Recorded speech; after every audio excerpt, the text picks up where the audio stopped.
Yeah, absolutely. What would you say, like, we'll get into all the hard stuff shortly, but what are some of like the absolute highlights that you've experienced so far?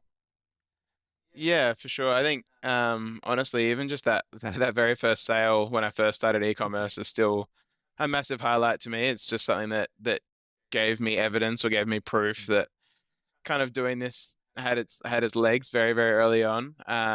Through to obviously like I definitely had a lot of joy or yeah, success around that $1 million a month mark. A lot of my e-commerce revenue is obviously around that quarter 4 time with Christmas and all the giving and gifting that happens around then. But I think the absolute highlight in terms of just like a professional and personal goal was definitely being on Shark Tank last year. Mm. That's something that I watched religiously almost growing up. So to be able to have been to step out into the tank, as I say, last year was still kind of crazy. I think I forget a lot that it did happen. But if you had asked me 5 years ago, what would have been like a completely unrealistic dream, Mm. especially because Shark Tank Australia wasn't even being aired or filmed at the time, Mm. I think yeah, Shark Tank was always something that was definitely an unrealistic goal for me. So yeah, to have that come through last year was pretty crazy. Yeah, massive congratulations on that. I remember seeing your episode when it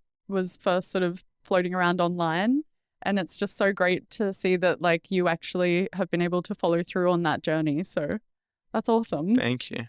So Thank you. that sounds amazing. It seems like you've obviously had some experiences from the bubble soccer business, and you were in accounting, and then you moved away to e-commerce. What was it like moving into e-commerce, and what was the kind of like the pivotal moment for you to go, you know what, I can do it regardless of whatever everyone thinks. I'm going to do it anyway.